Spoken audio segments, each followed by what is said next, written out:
left a lasting impression on me where I felt like Latif was really carrying Arizona on his back, and I in turn kind of wanted to do the same, having been a person that I felt was like I felt like I myself was also a direct result of the Arizona community's effort, be it kindness, somebody willing to pick me up, extra sessions, stuff like that. So I felt like I was a person that was built and raised by the FGC community.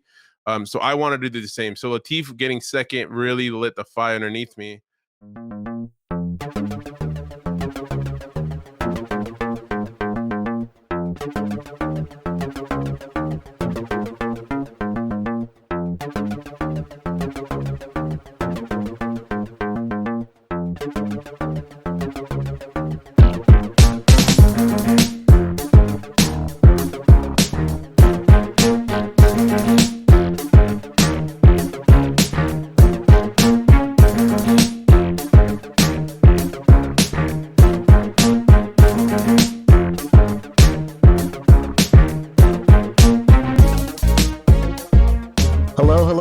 To the Absolute Guard podcast.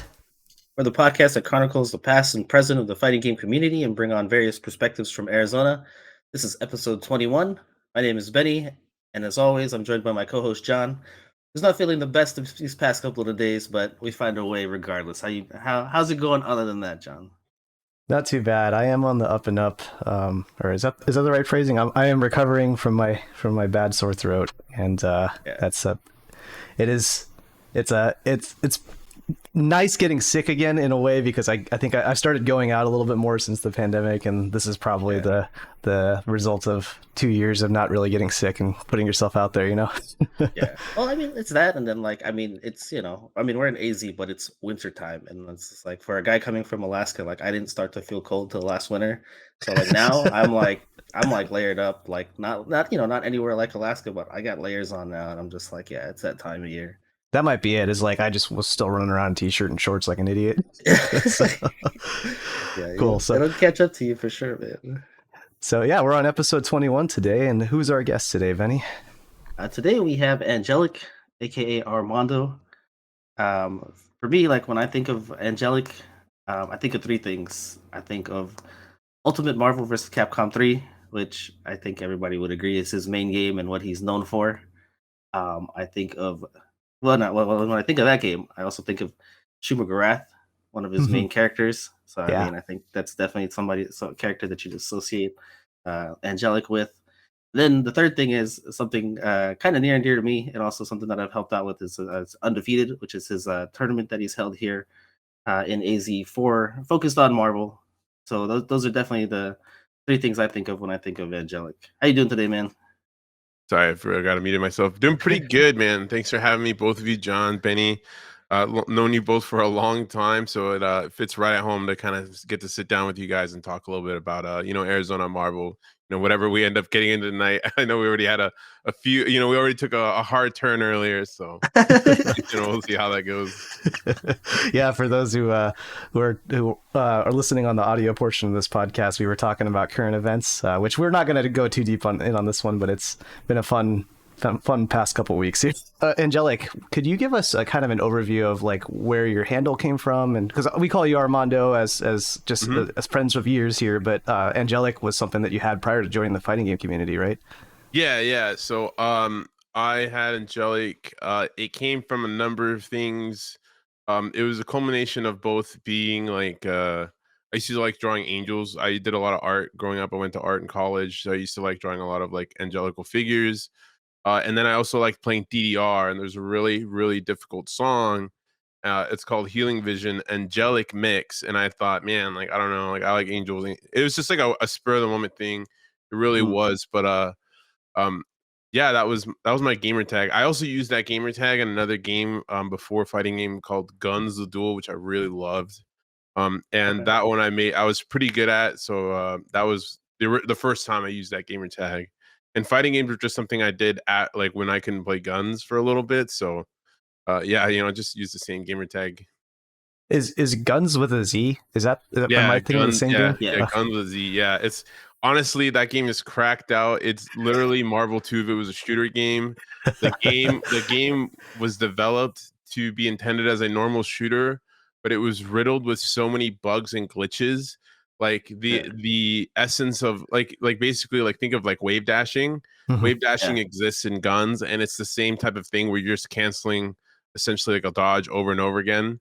Okay. It's pretty interesting. Yeah, it just became like this incredible like movement heavy shooter. It was fantastic. I know a lot of people who played it, still remember it fondly. But yeah, That's Very cool. Very cool.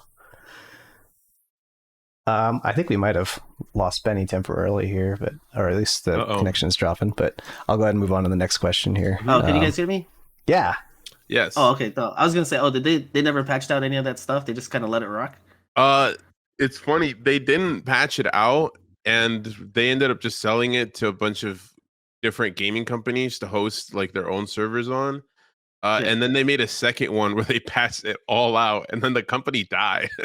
The company actually died because they released a version without the patches or Yeah. without all the bugs, and people realized that it was just another shooter if you couldn't dash around. Yeah. It's like if you took movement out of Marvel, right? What would happen? It's like no one would play Marvel. It's not Marvel anymore. It's a different type Yeah. of game. So yeah, it actually Exactly. died. Yeah, the company in the game died. So rest in peace. That's crazy. No, it just makes you think about that because, like, I don't play Call of Duty anymore, but like I'd seen some videos recently of like dash canceling in that, and like people like doing some crazy movement, and they're just like, "This isn't how you're supposed to move in this game." But then they like patched it out, so I'm just like, sometimes you just want that broken stuff in there. Yeah, That's what makes it this fun. this game had like this game also. So if you wave dash fast enough, you could wave dash to do the air, and in this game you can climb the wall. So what would happen is you would dash cancel up a wall, and then Matrix style start shooting people from the sky on your way down.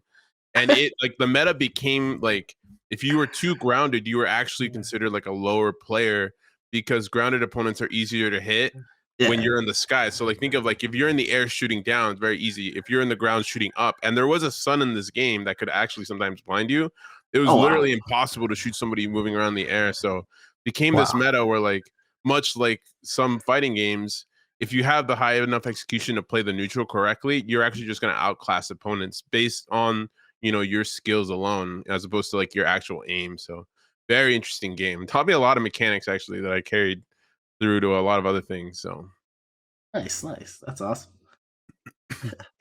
So how about in terms of like the fighting games? Like I know you played Street Fighter 4 because I think I played you in like Rewired or something. And then like yeah. I mean, yeah, we're like what's your origin when it comes to like fighting games? Like what's the first fighting game you started with, and then like how did that grow into kind of like your competitiveness and moving forward from there? So I played so there's like funny it's a funny story. I played fighting games growing up with my brother, but I didn't actually know how to do anything in them. So I only used simple mode really. So I mean like I played Marvel 1. I rented, Street Fighter versus X-Men or whatever from the Hollywood video, you know. You got a 3-day rental on that bad boy. But realistically, I didn't know how to play, and I didn't even know how to do special inputs. Um, I now realize I had the silliest mistake. I thought fireball was down, down, forward, forward. So I would hit down, pause, down, forward, pause, button, and I would never get it. And I was like, I don't understand why this input is hard. Now I realize that you're just supposed to, you're just supposed to twirl the thumb. You're just supposed to hit them all within a few frames. But I was literally sitting there like down, down, forward, forward, and then like it never came out even by accident. So I think um, even like Mortal Kombat fatalities are kind of like that too. I remember having that same kind of epiphany. yeah, yeah, it was. I didn't actually play any Street Fighter or anything. It was just coincidentally I had some experience with Tekken and the Versus games, but I didn't know how to do any special moves, and I only played the arcade or against my brother. Um, when Street Fighter 4 came out, it looked pretty good, and I was at UAT at the time, so I bought it because we were all playing Soul Calibur, and then we wanted a new game to play because at that point we were all kind of sick of Soul Calibur. I think it was Soul Calibur 4, whichever one was on the Xbox 360. Um, we bought the game, but I still didn't really know how to play. I still didn't know how to do fireballs. I didn't know how to do anything. And I remember watching some people play in the UAT lunchroom, which was a very popular time.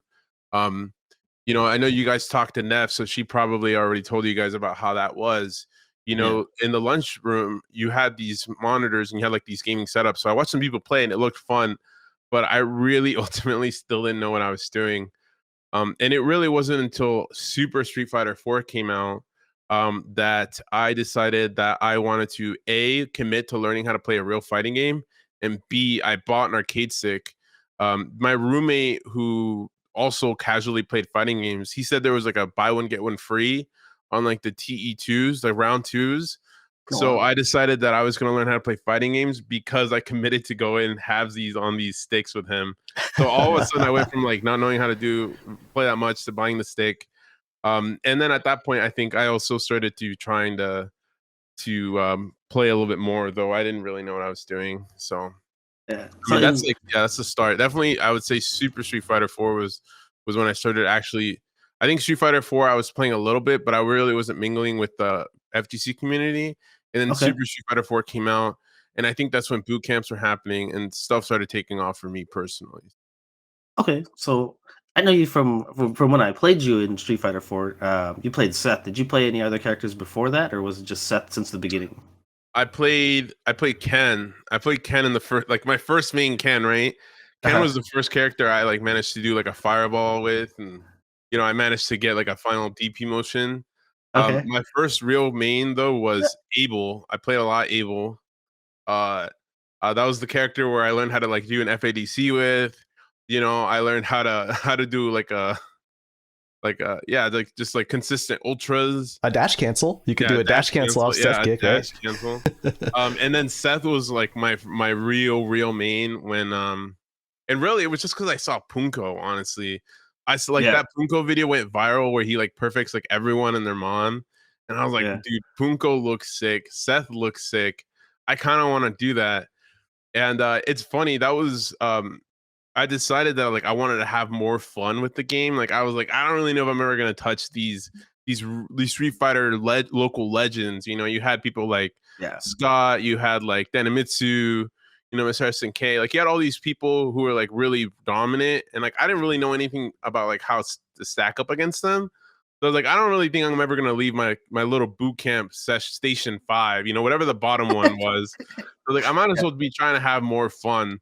So I picked up Seth, and that really was it. Just I literally just watched a YouTube video of Punko. I decided that that looked more fun than playing Abel, and then Yeah. I kid you not, I never picked Abel again. Really, like it was just one day. Like I picked Seth, and then I played 50 matches, and I was like, this is way more fun, and I never looked back. So. Yeah, that's awesome because we were just having that discussion with Scott, yeah, recently, and he was Yep. just like, find what's fun for you, and it's just like that opens up a whole nother possibility in terms of like how much you'll play, and it's just like, like you said, like you probably found tools, you found teleport mix-ups and all kinds of stuff, and you're just like, this is so much more fun, this is so much, that's a whole different perspective in terms of like playing the game than the traditional, like you said, like footsies or doing stuff like that. Hmm. Another thing we covered on that last episode was, whenever anyone starts fighting games, they kind of either pick Ryu or Ken. And so this might be So you kind of did a that fun too? game. Yeah. Yeah. So you Yeah, picked Ken. no, So why Ken over Ryu? because Ken's cooler, man. He gave me the Yeah. flames, bro. It's like when you find a car and they got the flame decals on the side. Like you literally go faster, feel stronger, do more damage, dude. The fire does more damage. And you Oh, also had a brother playing fighting games. Did he pick Ryu? No, no, no, no, no. Oh, okay. We had, like him and I actually never played Street Fighter together. Oh, okay. I literally Street Fighter 4 was my first Street Fighter ever. Okay. To have touched. We played Marvel vs. Capcom, like I said, casually, and in that game he liked Iron Man, he liked the robots. He liked the robots, I remember. Yeah. Very cool. nice. So in terms of like the competitive side, I mean, like what was like the first tournament that you entered? Do you remember that? Do you remember that experience? Yeah, yeah. The first real tournament that I entered, I think it was the UAT tournament. Okay. I think there was a UAT tournament upon release of either Super or Street Fighter 4, one of those two. I was still playing Ken, so I think it might have been the first one. And I was Okay. at So no. UAT and I went down from the dorm room to enter, and I was playing Ken and I could only DP really, and I lost to a Zangief who SPD'd me every single time, and I didn't know how to like wake up jump or anything. Like I didn't really know what the options were. So Yeah, I got SPD'd into a quick 0-2, and then I left because I didn't know that there was a losers bracket, or I didn't know how that worked. So I yeah, Oh, that's my first tournament that I remember for fighting games. Um, the first time I went to a tournament of my own will, like where I actually like I wanted to like be a little bit better. yeah, Rick Dog ran a tournament at a pizza place, I believe, and that's where I showed up. And I brought a full setup too, because I heard that they all needed setups, but my setup was whack. Like I didn't have audio on my monitor, so I brought a monitor that with no audio, and then I brought like some speakers, and you had to like jimmy rig the audio. But I was like, I yeah, don't know, you guys wanted setups, and then yeah, I set it up, and then I went 0-2 there as well. I mean, I went 0-2 for a good couple of months before I even won my first one. So, yeah, yeah, it was tough. It was really tough in the beginning for sure because I didn't know anything about fighting game. I didn't have fighting game fundamentals. I didn't have footsies. I could barely do a fireball. Like all I had was like a lot of time and like this. I don't know. It was fun, so I kept going. So yeah. Well, I mean, there's always that, like they say, the pot monsters or whatnot. There's people, the people that go 0-2, or that aren't, in the money in those, top threes kind of thing. Like those are the people that, in a way, really sustain the scene too. And it's just like whether you're having fun, whether it's like the competitive nature of it or whatever, or like those are the people that we need in the community too. So it's just like I'm the type of person too. Like, yeah, I go 0-2, and I'm just like, I'm itching for the next time. Like, when's the next tournament? Like, this was a fluke, whatever. Like, I'm looking to come back. I know other people. There's people out there that they'll go 0-2, and they'll just be like, this isn't for me. And I'm just like, I can't do that, man. Like, okay, okay. Speaking of fluke, the first person I beat was Zane. He was not happy. He was not happy. I remember. surprise! Yeah. Yeah, I love Zane. Obviously, we got a long history together. I hope he's doing well. Yeah, he was yeah, one. He was the first person I beat, and he wasn't happy. And I remember I was really happy. I was like, "Yeah, let's go!" Like I was popping off on my one win, and I think that didn't make it any better. Yeah, oh man, The other thing is that when you go into like, it's it's a good way of like establishing why you're there. If you're going 0-2, then you have no dreams of like winning the tournament. Like you have to be like really like yeah, out of your mind to think that, right? So instead, you kind of go in with a learning mindset. You go in with a mindset that's like, I want to meet as many people as possible, learn from them, etc. And I remember that very vividly when you first joined the scene, particularly at that Rick Dog. I remember that Rick Dog tournament, and yeah, you had the brightest attitude. You were like, hey, I want to meet everybody. I want to kind of get to know everyone and figure out exactly like what I'm doing wrong in the game and what I'm doing right in the game and what to repeat. And it's kind of telling that you ended up picking the character with the most amount of special moves in the game.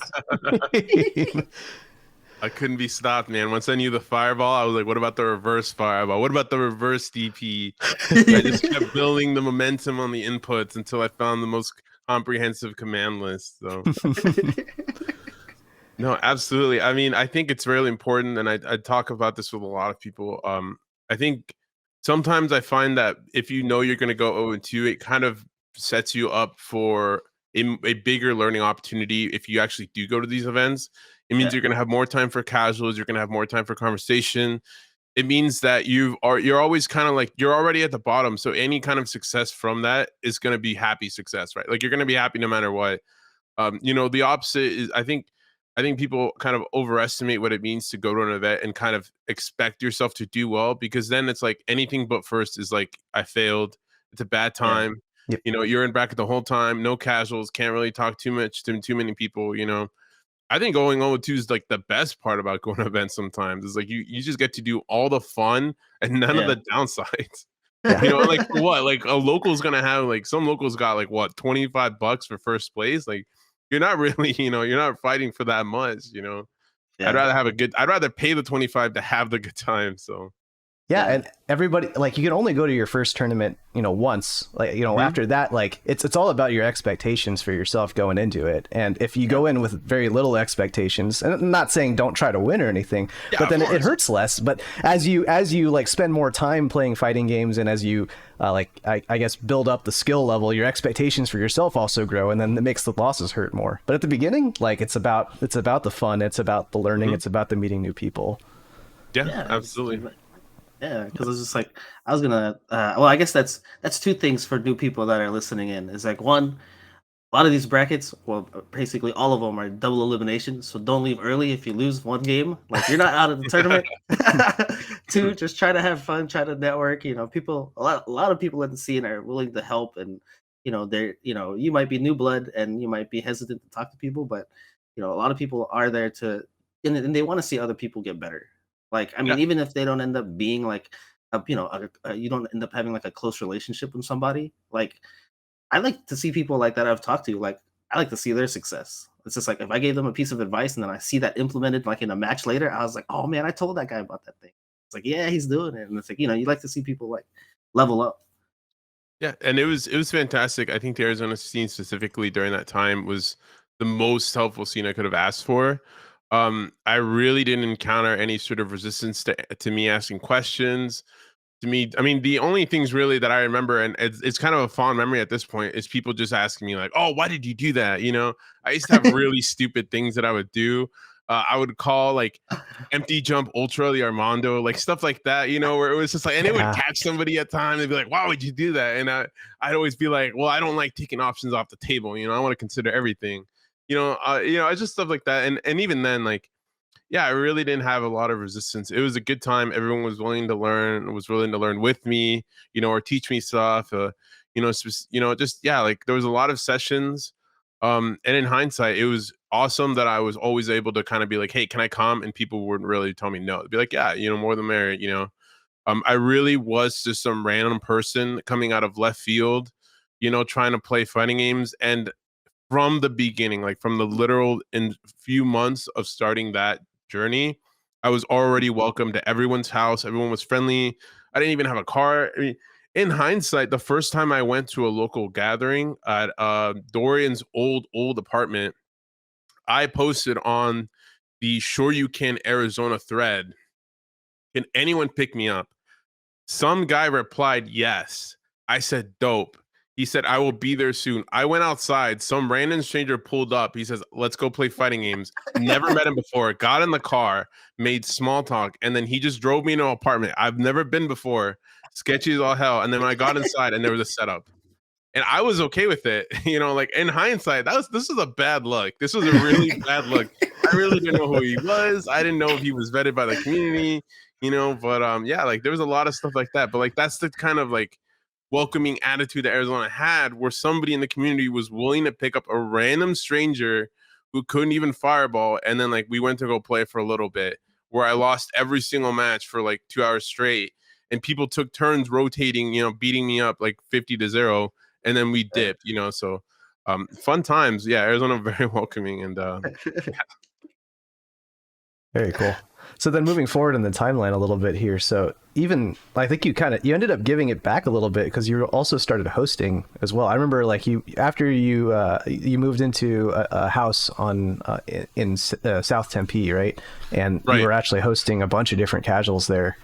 Right. So that house was Dorian's house where boot camp took place, right? So my understanding was that Dorian and his girlfriend, his wonderful, I think they're married now, his wife, she had a very good job doing, I think, like makeup or special effects or something like that, for a very prestigious company, and they got a big offer in California. So Dorian was the main guy hosting. He was the bloodline of the scene at the time. He needed to move away. I caught wind that they really needed to find somebody to take the room over because they weren't going to make it with rent. And then even then, they didn't know who was going to live there if they were going to be cool with hosting. At the time, I was living in the dorm room, but I could have the option to get out. I've always been somebody to kind of just YOLO things, and I mean that sincerely. Like I will just make really rash decisions and kind of just follow them through because one, I think it makes my life interesting, and then two, I don't want to think too hard about the things I want to support. So I volunteered. It was Zane who was the other roommate, and then I think the guy who lived downstairs, his name was Alex. I don't even remember. I was like, I'll I take over remember the that guy. lease, right? And I'll tell you right now, I could barely afford it. I was I was like working really hard to just pay this third of the rent. Yeah, But the best part was that because by living there, we could keep hosting, and that's something we did. Yeah, and that was the first time I really started hosting. yeah. And I mean, even you then, talk about that wasn't me hosting. That was just me continuing what was already there. I didn't want it to go away because I found so much love and success going to that house and leveling up that I felt like if that was taken away, not only would my fun get taken away, but the opportunity for others to grow would be too. yeah. I just thought it was funny the parallel because you were just like, here I am doing empty jump ultra, and you're just like, yeah, I'm just gonna YOLO life too. Sometimes you got to empty jump ultra life too, man. You never know when it's gonna work. Nice, nice. So how did your transition? Because obviously everybody knows you from Ultimate Marvel versus Capcom 3. So hmm going from like Street Fighter 4. So that was around the time like with the house and everything. That was that era, like when that was going on Yeah, and you were yeah. hosting I and mean, stuff. that era was a long time. So that was when Super Street Fighter 4 came out and had been out for a little bit. And then from there, there was like Ultra and like A edition, or I don't know I don't remember the editions now, but yeah, that was a lot of years between then and Marvel, honestly. But um, sorry, what were you? Sorry, I didn't mean to cut you off there. You were leading into what? Oh no, it was just more like what was your how was the transition from Street Fighter and like Super Street Fighter and whatever versions of Street Fighter you played and then going into Marvel? Like how did Gotcha, that end up gotcha. happening? Street Fighter was still like my main game. Like I said, growing up, I played versus games, so that was something that I Yeah. heavily loved. But I was understood at this point that it had been 10 years. Marvel 2 wasn't going to get a sequel. And I like Street Fighter 4 anyways. Like in my head, that was all there was to play. And that was what I had fun playing. And I didn't even explore other games. I didn't want to play Tekken. I played a little bit of Guilty Gear. Some anime games like Blaze Blue were fun. But nothing really like, drew my attention. And for the most part, I really didn't need it. I had a lot of fun. I built a really great circle of friends. John was part of that circle. Like we did a lot of training together, a lot of personal growth and like adventures. We traveled a lot. We'd go to other people's houses. I mean, there's a lot that happened between there that Oh, really actually, built. yeah. If I could interrupt that briefly, because Yeah, the group that you're talking about, are you referring to you, me, Dana, and Louie? yeah, yeah. Yeah, I ran into Louis at Evo this year, and I Oh, hadn't talked to him in a while. And yeah, he's doing well too. Just giving you okay. a heads up. Yeah, no, that's good to hear. He was the last person I expected to see. We didn't even recognize each other because we had masks on. Oh, okay. And then he sits down and he picks Blanca in Street Fighter Five, and he plays Blanca exactly the same as he Oh did my in four. God, yeah. And it was a blast from the past, and it made me think of our old days together, our Denny's adventures, right? Yeah, the Denny's adventure. Yep. The Yeah. philosophical conversations that would happen afterwards, completely unrelated to fighting games, right? No, no, no, man. It was a good time. It was a good period of growth and friendship, and honestly, those years meant a lot to me, and it helped me personally grow as both a person and a player because I was able to kind of get all these different point of views. We had like John here, Muji. I feel like he's more methodical in his gameplay, and he wants like a structured approach to what he thinks the game should be played, and then like abuse the right mechanics to make that happen.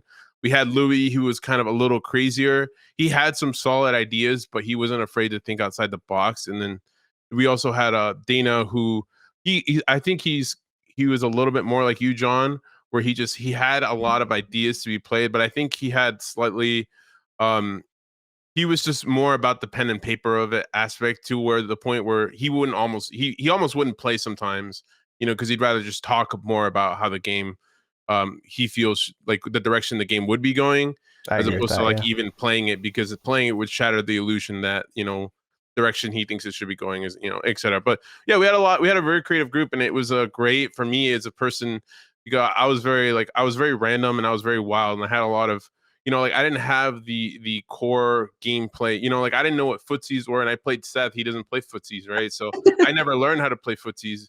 Yeah. But what I did learn was to like abuse the tools that I had picked. So I think Yeah. we all had our different strengths, and it was a great time.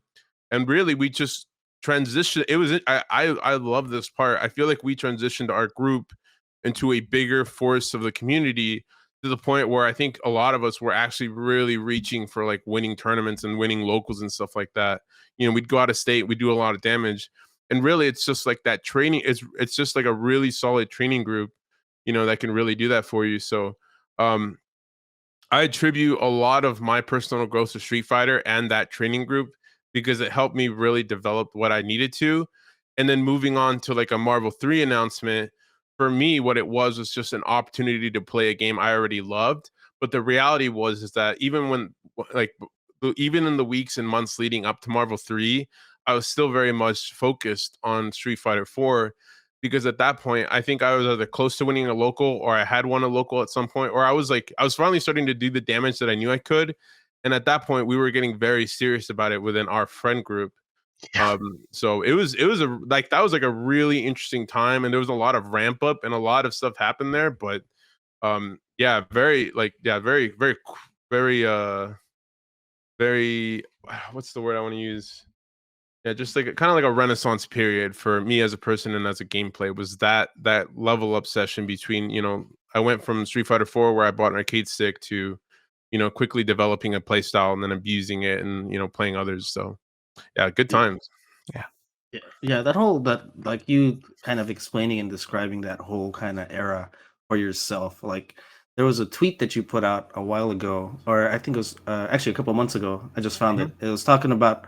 Um, it says, "No cap. I also thought of you and myself. We are grind lords who really find success only after a ton of experience. Like you weren't that type of person to kind of just jump in and have like immediate success. Like it took you time and like and you were like, I remember telling F Champ Ryan that he might learn something in 100 matches, but me it might Yeah. take 1,000. But you can guarantee I would play those 1,000 and get there.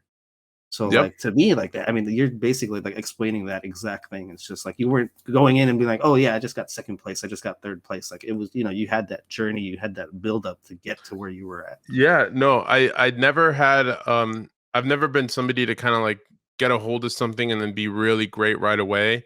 That's not who I am, and I acknowledge that. Yeah, Something that I am, however, is passionate. I've always been a firm believer that, passion and drive and motivation can really help overcome a lot of gaps between you and another person's individual skill. And that's yeah, something that has helped push me very far. And yeah. and that's kind of where that tweet come from. That tweet specifically came from a conversation where I was at F Champ's house. He had invited a lot of players to kind of like a private Marvel 3 session. Uh-huh. And in that Marvel 3 session, he was having us play each other in longer sets. So I played Champ, I played Ray. Ray was there. We just like Mm, Kyle, we just had a lot of really like talented individuals, and we were kind of pinning each other up. And where that comes from is that um I would play a longer set with Ryan, and I really wouldn't pick up, or I really wouldn't do better against him until near the end. And he would explain a lot of things to me. He's like, I need you to be doing this. I need you should be doing this and that. And I told him, I was like, it's going to take me a little bit. Let's run the set again. And yeah, then when we took a break between all the sets, that's kind of where I let him know. It's like, hey, it's going to take me a little bit, but I will get there. And I did eventually get there. There's a lot of things that he taught me that I ended up, being able to abuse down the line against other players. But for him, it was just something, there was other players at that same camp where if he told them to do something, they could adjust within a few matches. I'm yeah, unfortunately not that quick of a, I don't adjust that quickly. So, um, yeah, interesting tweet. And I think that shares a little bit as to what kind of has been, powering the machine in terms of my end, yeah, um, and I tell that to a lot of people too. There's a lot of gamers out there and a lot of, FGC people, just who don't find the same success and yeah, who aren't able to pick up or adjust as quickly, or they're just not finding, that they can make the right adjustments. And I tell them sometimes it may be a gameplay thing. It may yeah, just take you a much longer time, and you need to be prepared to put in that time. And if you yeah, can't, that's also okay. It's a very mature decision. It's just important to recognize kind of what your strengths and weaknesses are. yeah, Have you exactly. found that over the years, as you've picked up more and more games? I know I'm jumping ahead a little bit here, Mhm. but Yeah, has that learning curve reduced at all? Is it a function of experience, or do you think it's just something, just like that's kind of the way you are, and it'll take a while no matter what? Um, I think there is going to be. I mean, no matter what, there are a lot of things that kind of take from game to game. You know, Yeah. something that does now, while I said that, it may take me time to adjust, there are things that don't take me a lot of time to adjust. I found my strengths as a more experienced player. I have exceptional reactions to scramble situations. I have an exceptional ability to read the opponent and know kind of what makes them frustrated and what doesn't. And I have great mix up decisions for the most part. Like my offense has always been very strong, right? Mm. So if I play another game, those are still going to be there at the front, and I don't have to work too hard to kind of, find it. I'll be good at, if I find a solid mix up, I'll know that I'll probably choose the correct way to mix them up every time. But other Yeah. things like defense, neutral, patience, understanding characters' options, things that I'm not naturally talented at will take me just as long as anyone else. If not, sometimes longer. There's so Yeah. many new players now, they're so talented. I'm not surprised if somebody out there who thinks that they can't make it probably can already do something better than I can. So Yeah, yeah. Like there's a I know I know it's been discussed on Twitter in terms of like natural talent and like putting in the grind and stuff like yeah, that. And like there's a quote that I always hear about in terms of like sports, and it's the hard work beats talent when talent doesn't work hard. So it's like you can be naturally gifted, but it's like you still got to put in that time. And it's like if there's the naturally gifted guy that's putting in 10 hours a week versus the guy that's kind of like in your position putting in 100 hours a week and really trying to like build on his weaknesses and learn things and really kind of build up on his foundation, like those kind of people, the ones that are hungrier, will usually end up beating those guys that are just naturally talented. yeah. I mean, that's an interesting quote that I've also heard, and I actually tweeted about this as well. Is my question was, how do people feel about somebody? What happens when talent also works hard though? Like, how does somebody Yeah. who doesn't have talent, who works hard, beat somebody who has talent and works hard? Yeah. And usually I think the marquee answer or the marquee, you know, debate is just that, you'll have to work just even harder, So there is a limit. Yeah. And something like I said, as I continue to merge my real life to my FGC is I'm finding, not everyone has the ability to put in that many hours. Yeah. So I think it's also important beyond just thinking about like what is going to triumph in these situations, is Hmm. think about what works for you and how you want to approach it. Like how bad do you want it? And Yeah. are you ready to pay the necessary sacrifices that's going to come with grinding that hard, to be, like a professional player, especially nowadays where they have the Yeah. ability and the salary to pretty much work and play every single day. If they're playing 8 hours a day every single day, you playing 5 hours, after your shift is not really going to cover up that difference, especially if they're already, talented. So Right. I think that's a very difficult topic for a lot of people. I think I'm still going to cheer for those who work hard and tell everyone that they should work hard regardless of Yeah. whether they find that they're talented or not. But yeah, definitely a more nuanced topic. I feel that is sensitive to some because no one likes hearing that that they can't make it, and no one Yeah. Of likes thinking. course. And there are a lot of people out there who think, well, I just suck. Yeah. I remember I went to Mexico. I was invited out for a convention as a special guest, and I was playing Marvel there, of course, and I was obviously um doing very well. And somebody came up to me and he's like, I've been playing fighting games for 10 years. Why can't I take a single game off you? You Yeah. said earlier you've only been playing it for a few years. And I Yeah. said, well, it's also it's just, you don't know how long I've been playing this game though. I may have Yeah. very well have many more hours than you. And then besides that, it's also the way you practice, like I practice to become the best. You Yeah. may just be practicing to be a casual player to have fun.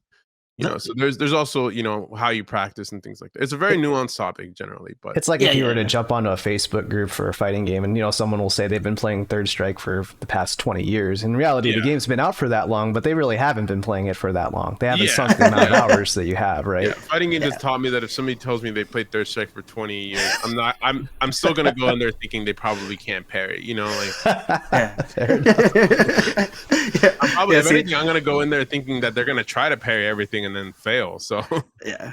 Yeah, no, it's like, yeah, like you said, it's kind of a sensitive topic for some people because like that's something for me personally. Like I've heard from at TGZ at other locals, they were just like, I'm a family guy, I've got a family, and I'm like, yeah, there's a lot of single dudes in the scene, right? And they're just like, how are you consistently able to be at a certain level, right? Like I don't consider myself at the top. I've fittingly, my name's, I go by Grandmaster B, and I've always considered myself kind of like a B level player, right? Like I'm a gatekeeper. Like I have my moments against the top guys here and there, but anybody below me, like I feel like I should beat them consistently.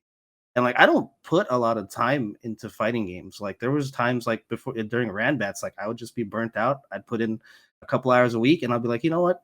My mind's good. Like I'm just ready for the next one. Let's go. I'd go there, get ninth, and people are like, man, I put in all this time. Like, how are you doing this? And I'm just like, well, I mean, I don't know. It's just maybe that's just me. Like, and like it's one of those things like too, like you gotta kind of like check your ego at the door, right? And it's just like if you don't have the time to put in, like you said, to do that work, like, you know, you got to set realistic expectations for yourself too. And it's just like, Yep. You might be aiming for the top, but if you're not putting in the work to do that, like, can you realistically expect that? Like for me, like I never went into a Ranbat saying, you know what, I'm gonna get 1 or 2 today, right? Like it was just like me. My goals were always minimum like top 8. Let me get top 8, and I'll be pretty satisfied with myself to get a top 8. I wasn't aiming for that high, and I Yeah. knew that because that's how much time I was investing, how much time I was putting in. Like I didn't think that that was a realistic goal for myself. Yeah, I think if you're not a sponsored player, like fighting games become a time optimization game just as much as a actual game, a fighting game, where you have to balance like the people that you're competing against at the local level are the ones who have they everybody's got X amount of time that they want to spend, and it's how well people optimize that amount of time and how quickly they play to their strengths, like what Armando said earlier about finding his mix-ups and finding his offense, or Benny, what you mentioned about like playing in tournament and gatekeeping. It's because you're sticking to your strengths, right? You're not like trying to stretch the game. The time box that you currently have to work with, and you want to try to make the most of that with what's good. And eventually, that grows over time. If you have like a gimmick or whatever that you've been using, and that toolbox grows over time just through experience. But by and large, like if eventually like people will learn how to counter that, and it's up to you to decide, do you want to put in the time to deal with that or not? And some people do, some people don't, and other like I don't know. There's just I've noticed that unless you're getting paid to play these games, it's just about how well you use your time and how well you, as Armando said, like the quality of your practice and what you're aiming for, what your goals are, more than anything else. Yeah, exactly. Yeah, man. Just like like I said, just that I think setting realistic expectations for yourself is a big thing. Yeah. Like, I've seen a lot of people where they get really upset because like they'll lose to me, and I'm just like, that whole FGC, like I don't even really play this game, right? And it's just like, and you hate to lose to that guy, but it's just like, well, what exactly are you putting in? Like, yeah. I think like in closing, I don't actually necessarily think it's that bad to have unrealistic expectations, as long as like it's more of like you're shooting for the stars, so you Yeah, can land on a cloud type deal. Yeah. But I know that there's a lot of people who are like, I'm playing every day, like why am I not like progressively beating the other guys? Well, the reality is they're probably practicing too, so Yeah. you have to practice, like John said, in a quality way that actually is going to close that gap, versus just putting a lot of hours, or necessarily, just filling your head or spending so much mental power on like, why am I not here? Like being dissatisfied. So Yeah. Yeah, It's yeah, a, don't get me wrong. Like I'm always of the positive mindset. Like I see people all the time, like they look at a bracket, they see a name, and they're just like, "Oh man, well, I'm going to be in losers already." Like I think of what's that guy's name in our scene? Not One of Us at Evo 2017. Like he had made it out of pools. Like I had just lost my last match to get out of pools, so I was a little salty. But then like I was gathering or walking around seeing who in AZ was left and made it out of pools, and he was one of them, I think. And he was like, "Oh, I got PR Balrog next. Like I'm pretty much out of the tournament." I'm like, "Why would you think that?" And he's like, "Well, it's PR Balrog," and I'm just like, "So?" I was just like, "Yeah." It's like everybody knows who this guy is, but it's just like why do you have that mentality? And like I remember I caught up with him a little bit later, and he goes, "Oh, I took off a round, or I took off a couple games, or something like that." And he was like surprised with himself, and I'm just like, that's just me. Like you said, like I don't get me wrong, like I have that positive mindset. I still expect to win. Like whenever I walk up there, I don't care who I'm playing, and I'm just like, that's just my mindset. I mean, it's a spectrum, right? On the one end of the spectrum, you go in expecting to lose, like you said there, and you know, oftentimes you'll make that happen subconsciously. But on the other end of the spectrum, you feel almost a sense of entitlement to winning, and that's when things Yep. when it doesn't go your way and you feel entitled to win, that's when the salt comes out, that's when the bad Yeah. attitude comes out, and that's when Yeah. actually you don't learn from your mistakes. Yeah. Oh man. Okay, so to move back to some of the history here, we went on that tangent. You were just picking up Marvel after Street Fighter Right. 4 here, and you were kind of like, Street Fighter 4 is kind of my main game. What is this Marvel thing? I'll give it a shot. What were your first impressions of Marvel 3? It's really funny. Yeah, Marvel 3, like obviously I was ecstatic. I was through the roof. I still remember the morning. Um, no, actually, I don't remember the morning that they announced the game. I remember the morning that they announced Shumagorath. I think I was really hype. Um, Honestly, I was very excited for the game, but no, Shumu kind of killed it. He was my favorite character in the versus in the games I played before. I Mhm. thought it was very cool. So I was hyped for it, but a lot of it was like, I just didn't really know. It was a very different game. I never played Marvel 2. I was a Street Fighter player, so I didn't have a lot of expectations. I think I was just kind of letting myself be hype, Mhm. and really like the period between when they released Street Fighter or Marvel 3 and Super Street Fighter 4 came out really wasn't that long. So I think I was still in the very much like the honeymoon phase, of a couple years of just like being satisfied in just growing as a fighting game player, and like that Mhm. was my fun versus necessarily like this like nowadays where like a game can really bring you a lot of fun. Back then it was like me growing as a player was enough regardless of the game Yeah. I played. So yeah, Marvel 3 was announced. It was very much me thinking, yeah, I hope this is really good. I think this is going to be really fun. I can't wait to play. Because back then I knew a lot of like the OG Marvel 2 players in the Arizona community because they would come to hang out at all these local events, but they Mhm. didn't really play Street Fighter 4. They would just kind of come and hang out. So like Charlie Goblin, like Yoshi, like Horacio, like all these players would come out, like they just hang out, and I would get to hang out and talk to them too, and they were really cool. But then they would go play Marvel 2 on the side, and like I didn't touch that, so it was more like again, I'm very happy that the game is going to come out. I hope it's good.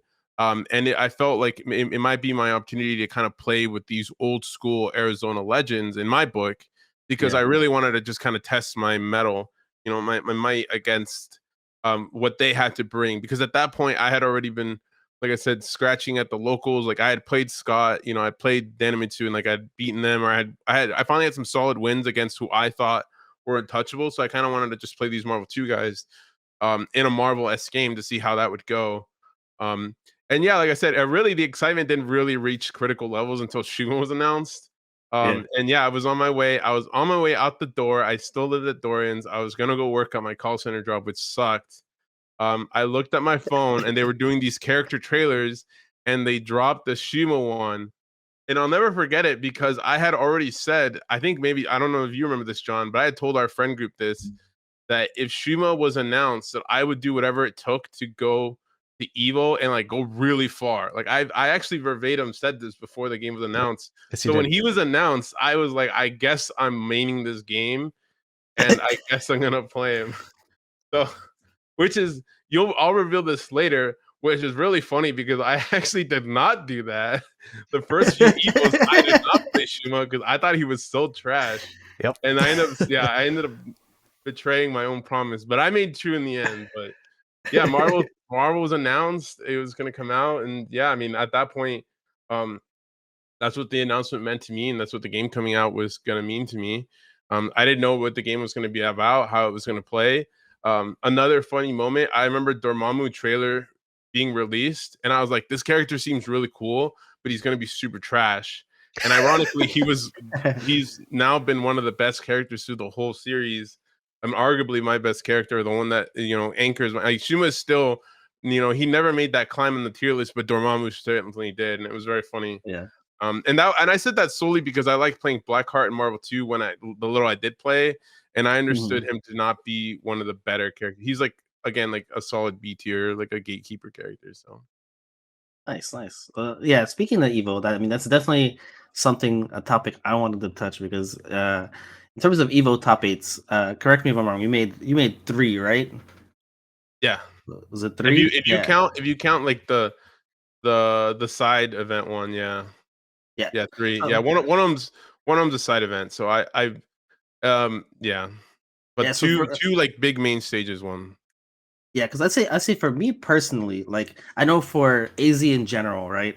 The rise of Latif in 2011, like that was my first Evo. I was still in Alaska, right? The rise of Latif and getting second place at Evo 2011, like that Mhm. was a huge moment for the AZ scene. Yeah. But for me, that didn't resonate necessarily with me. Like, yeah, he was the American, or I guess American representative, right? Doing well in Street Fighter. But for me, like the you and your representation of AZ in top eights was huge for me because I was just like, I know that dude. Like that's somebody I know that's up Yeah. there and like on the stage and is like one of the best players in the world. So that's like that to me like was one of the craziest things. It's just like this is one of my friends that's up there and I'm just like holy shit, dude. Like that was just a huge moment for me. But like in terms of like the Evo top eights, like what were your like kind of mindsets like going into those like your I mean I don't know if you want to Yeah. go through like each of your runs, Yeah, but I no, mean it's like okay. So like it's funny you bring up Latif because I actually felt like he inspired me quite a bit. He left a lasting impression on me where I felt like Latif was really carrying Arizona on his back, and I in turn kind of wanted to do the same, having been a person that I felt was like I felt like I myself was also a direct result of the Arizona community's effort, be it kindness, somebody willing to pick me up, extra sessions, stuff like that. So I felt like I was a person that was built and raised by the FGC community. So I wanted to do the same. So Latif getting second really lit the fire underneath me. Um, and so the next year, 2012. So when did Latif got second? 2011, right? Was that yeah, 2011, yep. 2011? Um, 2012, I think, was the first year Marvel 2, Marvel 3 came out, and that was vanilla. And I did enter, and I actually lost to Visant, who went on, of course, to win Evo. So at the Mhm. time, I was really bummed because I thought I did awful. But then later, I heard that the guy who beat me won. So you kind of have that in your pocket, right? You're like, okay, hold on, I'm not trash. I will lost to the champ. So that was really interesting.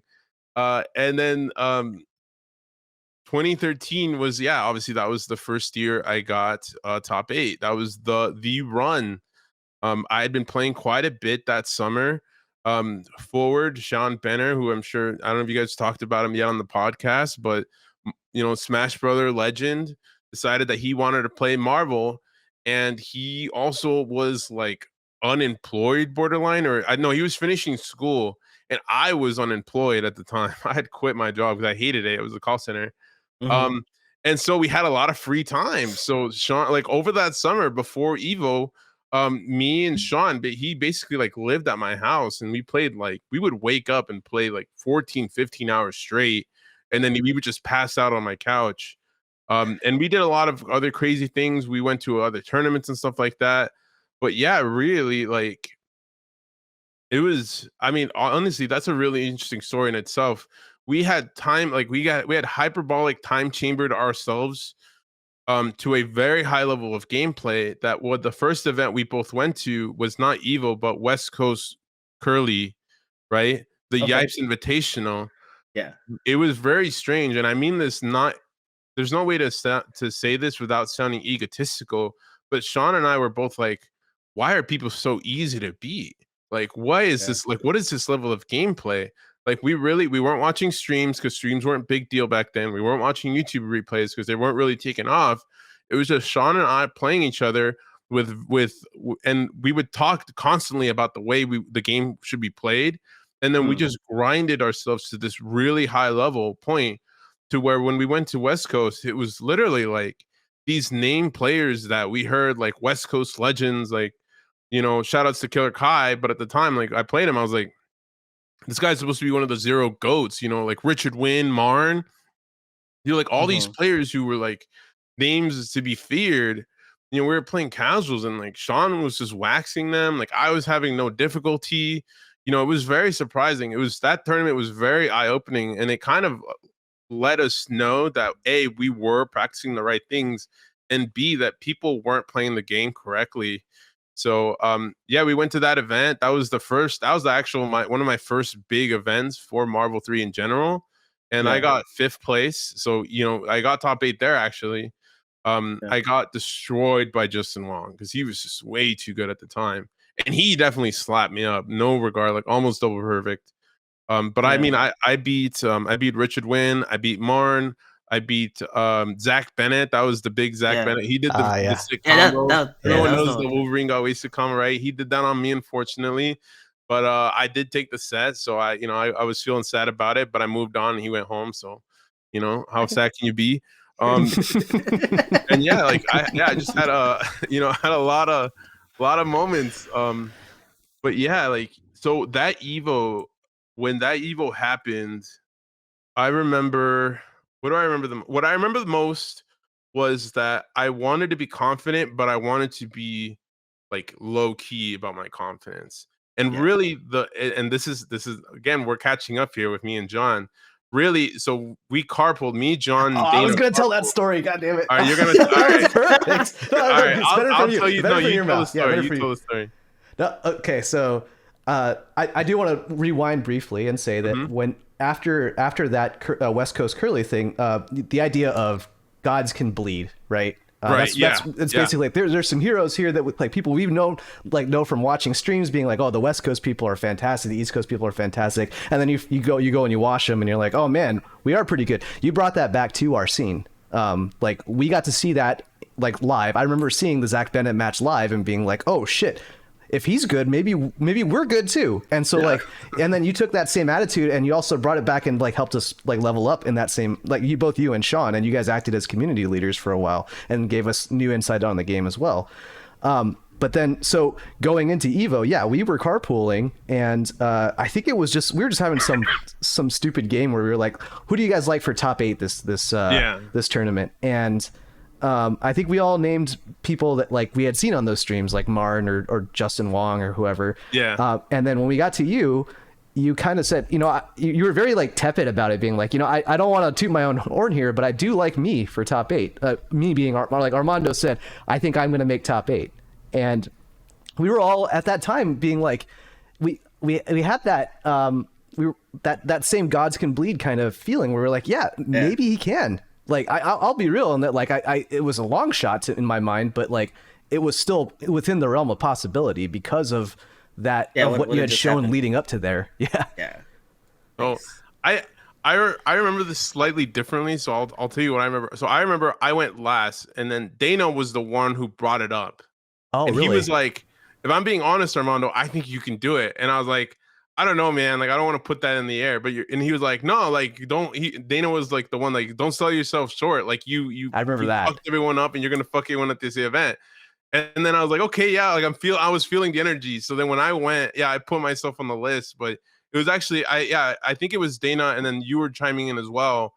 It was you guys were willing to like speak that into existence. So then I was like, I doubled down and I was like, fuck it, I'm down. Like I'm putting myself also on my own list that I will make top 8. Yeah, this was on the car ride. This is, I mean, because it was like a 5-hour car ride at the time. Yeah. The bypass hadn't been built, so driving to Vegas was a little bit long. You know, but yeah, we had that conversation on the way to Evo on 2013. Yeah, before I made top 8. Yeah, that was I won't forget that one for sure. That's awesome, man. I was just gonna say like because I mean that's crazy expectations to kind of put on yourself, right? Like you said, like it's not something that you want to just kind of like put out there and be like, you know what, I'm making top 8. Because then it's just like, what if you didn't make top 8? Then you're just like, damn, like I was shooting for the stars. It's and that's crazier what I wanted. because in 2012 I didn't make it out of pools in Marvel, Vanilla Marvel. I don't think any of us did. Yeah, that warms my heart that you remember that conversation so vividly. Truly, yeah.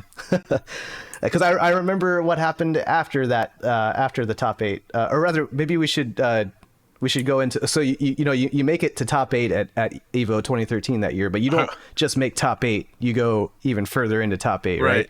Here, I love. There's so many funny stories that I have to interject. So, I had that whole turn. The year before I didn't make it out of pools for Marvel. So this year I made it out of pools. And then I will say this: there was a lot of interesting things that happened at this Evo. primarily this is the Evo where the infamous 3 out of 5 switch happened mid tournament set. So if you guys don't remember, Marvel 3 was 2 out of 3 until you got to the afternoon pools. So Yeah. half of the tournament was played 2 out of 3 early. If so, you got to wake up early, you were rewarded with a worse rule set. And why this comes into play is that my pools were the first wave of pools to play out of 3 out of 5, and I had one match where I was down 2-1 in the set, and I brought it back to win 3-2.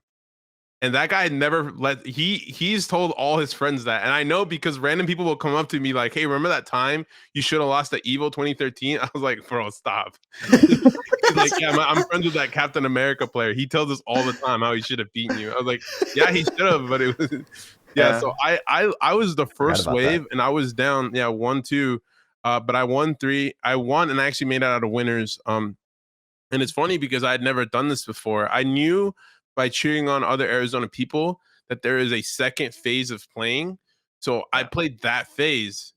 And then they told me there was another phase. So I was like, holy shit, I've never heard of 2 phases after pools. Like no Yeah. Arizona's ever gone this far, right? Because I mean, obviously there has been, but like I didn't know I wasn't there.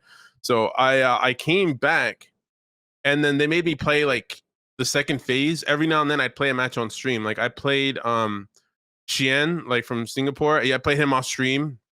And then I played Screwbix on stream. And then I played like Kinder Party off stream. And then they asked me to go play PR Balrog on stream. And then I played PR Balrog on stream.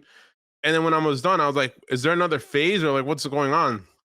They're like, oh, you're done for now. I was like, all right, cool. I was like, I'm gonna go to the bathroom. I'll be back. And they're like, oh no, you're done until tomorrow. And I was like, no, dude, tomorrow's top 8. Like, what do you mean? He's like, oh, you made top 8. I was like, that was for top 8. He's like, I'm like on stage and he's showing me the little dashboard. He's like, yeah, see, like you're on top 8 now. Like that was for top 8. I was like, no one told me, dude. No one told me this is for top 8. Yeah, so I actually didn't know I made top 8 until then. And yeah, I was ecstatic. I was blown to the roof. I was super emotional. Like it all hit me at once because I didn't really believe it. Yeah, there's a lot of emotions. I know I ran into a lot of my friends and yeah, just like the whole AZ group that was watching. Yeah, that was fantastic. And Do you think that if you had known that your matches were for like top 16, Yeah. top 8, etc., do you think that would have impacted your play at all? Yeah. That's exactly what I was gonna ask.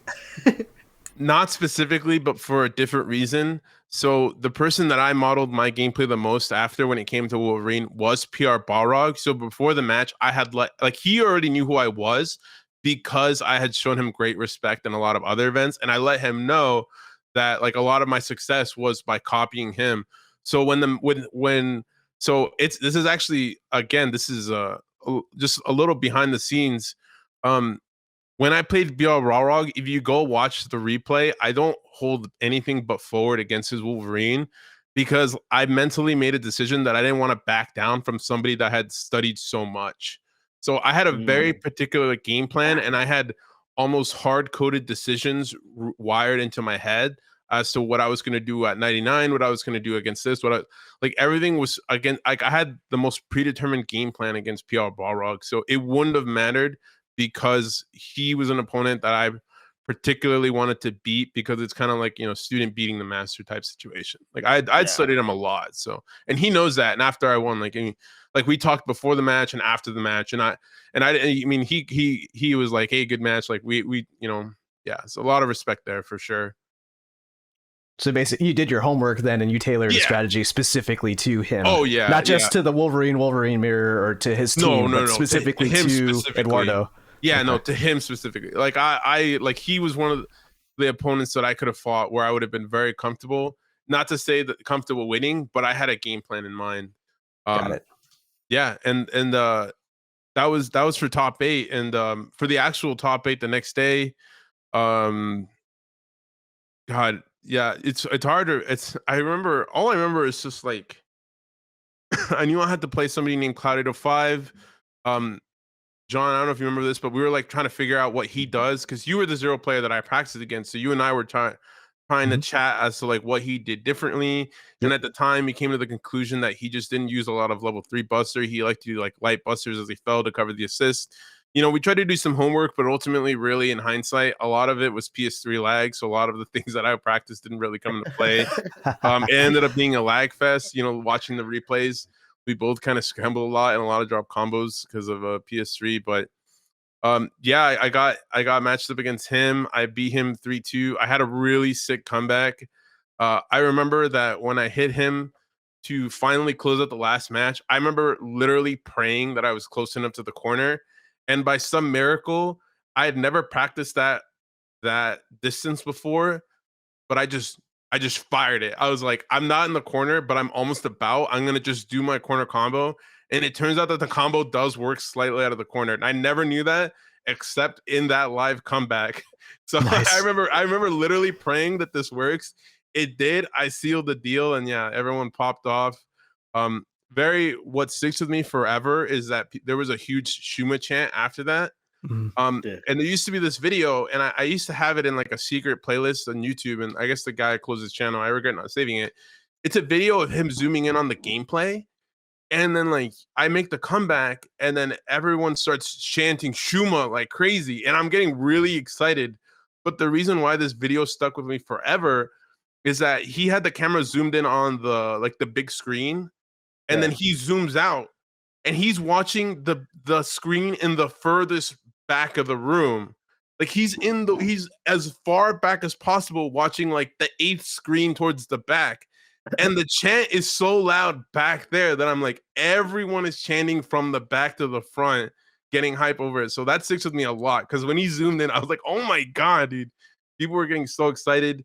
Um, it was great it was great because like I said, I had that promise to myself that I was gonna have like a really like I really wanted to take Shuma to Evo, and even if it was good or bad, it took me a little bit, but I got there. So like for when I had like the Shuma chant, it was like very meant a lot to me because like I said, I had said that and I spoke it into existence. I had top eight, I had my moment.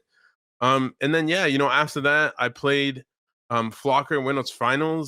finals, and he was absurdly strong. He completely destroyed me. And then I played Justin Wong, and he similarly didn't want me in his way. So I essentially went 1 and 2 in top eight, but still I had like a really great moment. And overall, it was the top eight showing that I knew I could get, and that we had spoken again into existence on that car ride. So a lot of emotions afterwards. I remember every single Arizona person was trying to hit me up.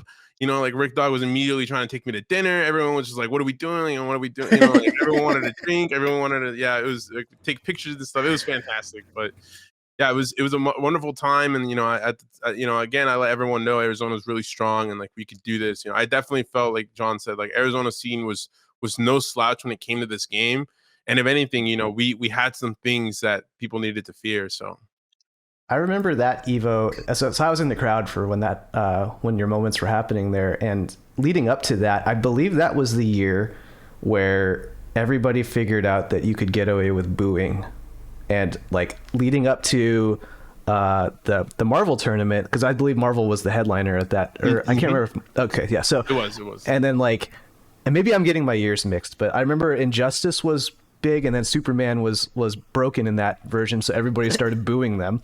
And then when then they had put up an ad for Killer Instinct, everybody got hype, and they said only for Xbox One. Everyone went boo. And I think for Flocker as well with Zero, everybody was booing Zero, but with Shuma, like you were basically the crowd hero at that point because there had been so much negativity. Everybody was booing for every little thing, and all of a sudden Shuma Garath pops up on the screen. Everyone's like, I can definitely validate that the crowd yelling Shuma was extremely loud, extremely positive, and basically you filled the whole auditorium with positivity. Not auditorium, ballroom. It was a hotel ballroom, right? Yeah, no, Back then. it was definitely a lot of fun. Yeah. And even then, like after you placed high, that wasn't the end of your accolades for Evo 2013, if I recall correctly. You received another award after that, right? Again, the funny stories keep happening. Yeah, so I was they had us on stage doing the awards ceremony, and the way the audios worked is you can't really hear it if you're behind the guy speaking. Like all the speakers are facing the crowd, so if you're behind the speakers, you really can't hear anything. So we were getting trophies, or we were getting medals. They had awarded Flocker with the Evo champion. And then they had a last trophy, and I didn't really hear what it was for, except that it was like for a rising star. And I was like, that's cool, that's cool. Like, whatever that happens is cool. Um, I didn't hear them say my name. I really didn't. Apparently they gave this to me, and I still don't like. I've tried to find footage, but I haven't been able to find the footage of me getting presented this trophy. All I remember is everyone looking at me, including the camera. And I looked around and like everyone was like, go. And I was like, what? And so I walked forward and then people started clapping. So then, and so they gave me this trophy and I'm just like, what the fuck is this for me? And I didn't hear them say my names. I'm like, oh my God, I hope this is for me. This might be the most awkward thing, if not. But yes, it was. I guess that year they had done things a little differently where like they really wanted to award it to like a Marvel player.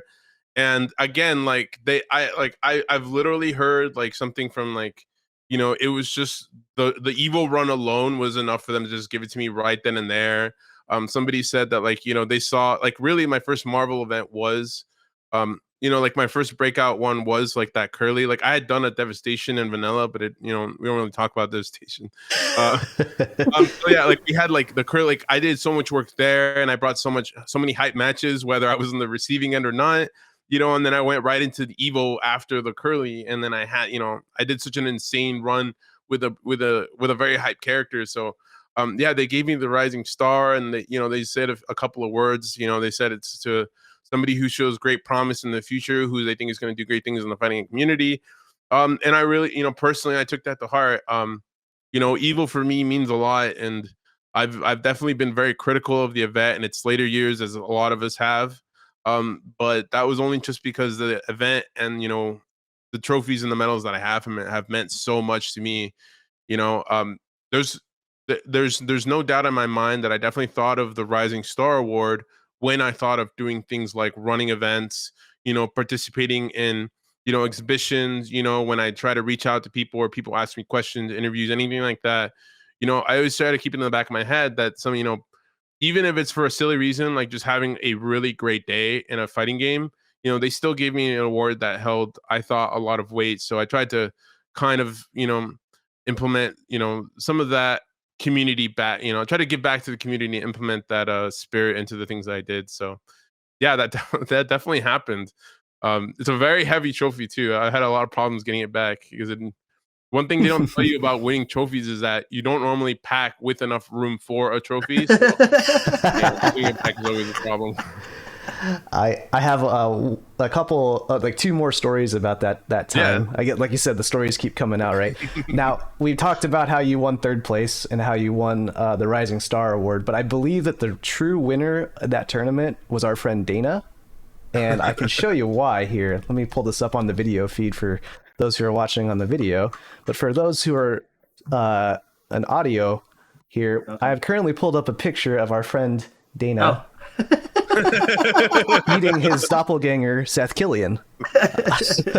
And this whole time, like again, we talked about our group of four. Dana was one of them, and he's probably going to crucify me for putting his picture on the internet. But we always said he was like Arizona's Seth Killian. He just looked like Seth Killian, and then we finally got a picture of him in the same room. And I do remember, I want to segue that into this other thing here where we got a chance to talk with Seth Killian, and he mentioned that, and I forget if you were even in that conversation or if you were busy, like, getting the awards and whatnot, but he mentioned that Armando had done things with Shuma Garath that had never, he hadn't seen that stuff happen before. And he was, at this point, Seth Killian was a developer on Marvel vs. Capcom 3 on the publishing side. And I think a big point I want to underscore here, because, you are the Shuma Garath guy. That is a big part of your brand. But at that time, like the general idea, and we've alluded to it on this podcast, was that character was trash, complete trash. He was a charged character in Marvel 3. He had weird normals. He didn't have BBCS as his combo route, and he had all these weird, extreme, like hyper specific, corner specific combos, as you mentioned. And so the crowd shouting Shuma, Shuma, like that's because they had never seen a lot of these combos before, and they're really fucking hard combos to do.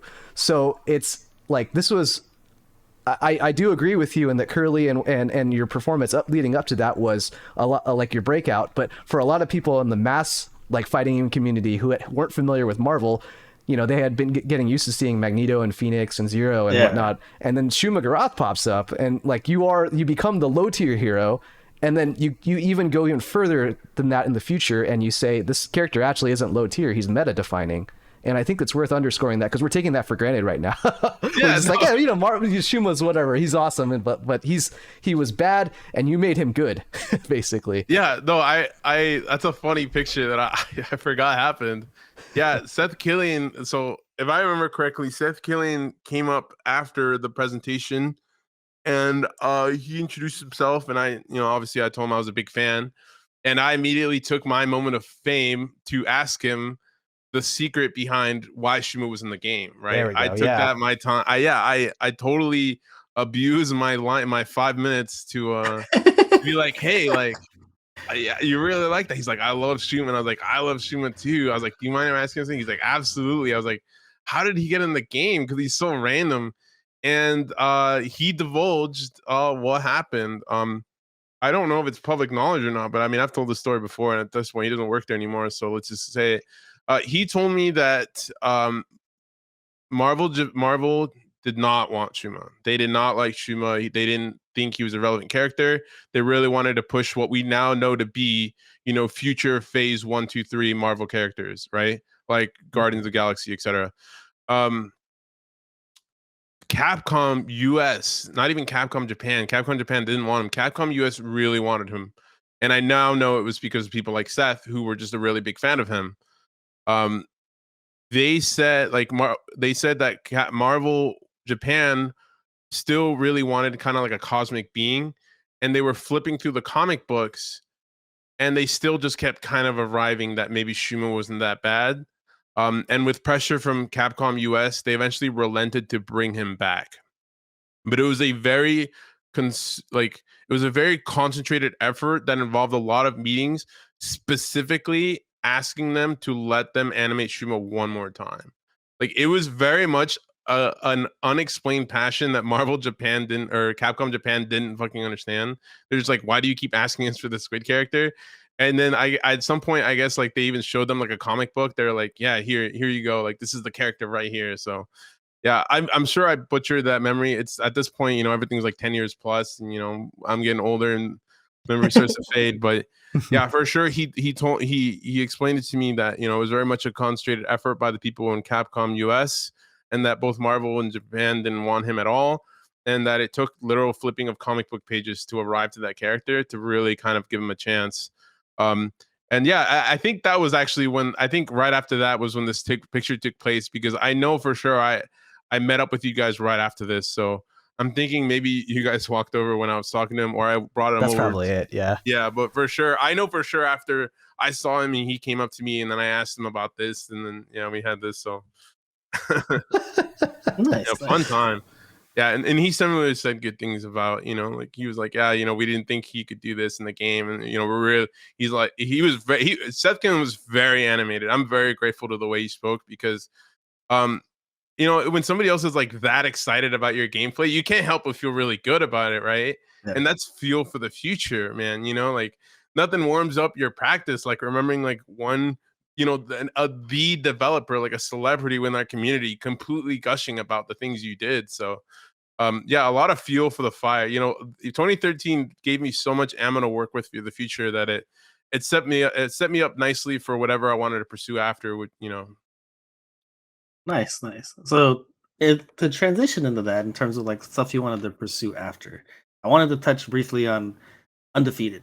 So that's basically I'll let you kind of just tell the story about how that got started, why it got started. I mean, we got about 20 minutes or so I want to touch Yeah, briefly on yeah, that. Like, you don't have to get too much in depth. I feel like that's something that maybe we could talk about at a later time. I'll bring you back on, because I sure. definitely want to do this little game that we have before we got to close out. So No, it's all yeah, good. if you could yeah, just give us kind of the origin story of Undefeated and what motivated you to do that. Yeah, so I'll give like a high level overview. Undefeated was originally called Undefeated of the Southwest. It Yep. was a meme event that took place when I was hosting, or I think we, like the Rambat Arizona scene in general. I don't really want to say I was doing it. We were hosting a Marvel event, and using my newfound connections, in New Mexico and Nevada, because we were home, we're sister scenes with Vegas. I Hmm. had just gone to New Mexico and found a couple of dedicated players. I asked them, "Hey, you guys want to just drive over to this event?" And they both said, "Sure." It wasn't a big deal. It wasn't a huge event. I just said, "Hey, do you guys want to come to one of our locals?" They Yeah. agreed. And at that point, I took those and I sold it to California. And I reached out to all the SoCal players, Clockwork, Cloud. I think even Kane was in the first one. I'm not sure. He happened to be in the States. And I was like, hey, New Mexico and Vegas are coming to our tournament. And of course, I had given it a name at that point. Why don't you guys come and we'll have this big, like, free for all kind of, fest. And it was just a Marvel event. It was just Marvel. Yeah. And yeah, we had the event. It was fantastic. I'm so grateful that we took a picture. We took a picture of the Yeah. participants at the night, like in the afternoon, and it now sits on a lot of like my Undefeated website stuff as like the origin story, because that Yeah. was the picture we took at the end of the event. Yeah. It was fantastic. We merged the scenes, and really, what I personally found out of it was that, again, this mentality of where I want to give back to the community that helped foster my talents. Mhm. Um, I realized that one of my new talents, or one of my new, you know, abilities, was the fact that I had a lot of connections and I didn't have any problems kind of reaching out and asking people, "Hey, you should come." So bringing people to Arizona became a new idea in my head. How can I bring people Okay. to Arizona? How can I bring these name players to our community, because I knew that a lot of us couldn't travel. I knew that some of our Arizona community, whether health reasons, financial, time restraints, family man, whatever have it, not everyone could go to all these events that I was, trying to go to. So how do I bring the talent to them? And that was the basis of Arizona, or the basis of Undefeated, excuse me. It was just having an event to come, to kind of host all these name players. Yeah. Now it is a Marvel focused event, and the reason for that is simple: is that when we had a lot of issues with Ranbats, whether they were, Ranbats, Hasbats, Arcade in the Box bats, however you want, where we had a lot of sagas for Ranbat, the the main point of rebuttal for any form of critique ultimately was, if you don't like it, you should go run your own event. And that Yeah. was said by a lot of people. Shout outs to Abe. Yeah, just and that's very fair. And Yeah. honestly, that's fair to him. And I took Yeah. that in that aspect. I was like, you're right. Why don't I just run my own thing the way I want it to Yeah. be ran? So I did. And what did I play at the time? I played Marvel. So I Yeah. ran a Marvel event, and Undefeated started as a Marvel event. Now, Yeah. the next iteration of that, um, was when Street Fighter 5 came out. What was it, 2015? When did it Yeah. no, when did it come out? Uh, 2016, I think. Yeah, yeah. I was gonna say, just to interject briefly, like for those like that are for the Arizona scene, like the original Undefeated, the origin story that started at the first gaming zone location, which is, if you've been to the gaming zone now, it's basically in that same strip mall plaza, just further west, like towards the more close towards the, like the boba Mhm. donut place, and that's where you guys started. And then for where we're at now is you said, yeah, Street Fighter Five release, because yeah, this was the next Undefeated, was right around I think it was basically like a launch tournament, like it was like the week Yeah. after, if what I remember. Yeah, so I think I ran 2. I think in 2014 I ran, the initial one, and then I ran Yeah. something else at TGZ again that was just Marvel. And Hmm. then when I went to Endgame for 2016, because Street Fighter 5 had come out, that was Yeah. when I started adding games. And even then, Yeah. I didn't add just any games. I added games that I liked, which is why we Yeah. randomly had like Melty Blood there. Like we had like, yeah, like Melty Blood there. Street Fighter 5 was being released and everyone was excited, including myself. So I had there. We had Street Fighter 4 as well, because I knew a lot of the community really loved it. And at that point, Yeah. I was like, if I'm gonna have all these games, I might as well have something that everyone likes as well. Yeah. So I had Street Fighter 4, and then I think we had Guilty Gear, Xrd, Xrd, a Okay. Revelator. Just like, again, I literally, just to be clear, every single time I choose the games for the event, I choose them because I like them, Yeah. or I want to support the community within them. The most notable being, now in the future, is Tekken. Absolutely massive game. Yeah. By the numbers, I think Tekken is the largest FGC game in Arizona now at this point. And they absolutely crush it with the energy, the registration. Like, there's no complaints. And a promise I made to them that got affected by the pandemic, unfortunately, was I after 2019 we had that really large undefeated. I let them Yeah. know that that was probably going to be the last time I did a lot of marble focused pop bonuses, and I was going to start to put more bonuses into the events that get the most entries within Arizona specifically. So Yeah. I told the Tekken community they definitely get the next one for sure. And I still mean to keep that promise, whether it's this Tekken or the next, however long it takes to kind of get back on the ground again. But yeah, I mean, Undefeated, definitely a passion project. Um, Mhm. to be transparent, it's never been a money making project. It takes a lot of resources, and part of the reason too why it was so easy to focus on Marvel was because one, I liked it, and then two, I knew a lot of sponsors for Marvel. So Mhm. I mean, it takes a lot of money to run these events. They're run at a Yeah. loss. There's no secret about it. I mean, Benny, you and your family has been instrumental in Yeah. helping volunteer for these events year after year. I really couldn't even do it without you, you know. Yeah. Um, it's a lot of effort and a lot of things that go into it. So it couldn't be anything more than a passion project, really. So Yeah. um, I mean, but I was yeah, gonna say like yeah, that's been like one of my most fun things to do is like bring my family out to that. And like I remember you literally just like were like I was asking you stuff about Street Fighter and you're just like, you know what? This is yours. Like you're the head guy for this. You run it how you want to run it. And like I really kind of took that on because like you mentioned like Endgame, and like I think I went 1-2 that year. Like mhm. yeah, I had that one great moment against Rick on stream where like Marvin and Ernest were kind of getting hyped because like I had done something with Dawson they hadn't seen because I mean it's 2 weeks into the game, right? And they're just like, Yeah, holy yeah. shit, like what is this? And just like that was like my one shining moment there, even though I went 1-2. I think John, I think you ended up like third or somewhere in the top. Like that was the Snake Eyes event, right? Like that was Yeah, Yeah. that the was the Snake Eyes event. Snake Eyes here. Yeah. Yeah, so like that's always been like a fun event for me I plan, I plan time off around that because it's just like something I want to do to like help you out as a friend and like the AZ scene in general. So it's just like that's been one of like my favorite things to kind of do, just to help you guys out. And like yeah, it's been a great experience. Yeah, I mean, I can't. In some ways, I feel like I'm in a difficult spot because it is a very difficult event to run. The pandemic has absolutely shut down to put it lightly, like the industry for kind of obtaining these lower level sponsors that are required. Yeah, It's exactly. never Yeah. been harder to justify to a company that you are going to run a fighting game event at a loss and that they need to pay me enough money to run it in the first place in exchange for putting their branding on it. Yeah. It's a Yep. very difficult discussion and something that I've had. It's so unfortunate, man. The pandemic really hit. I, Yeah. I I don't know if people realize how much damage it did to Arizona specifically.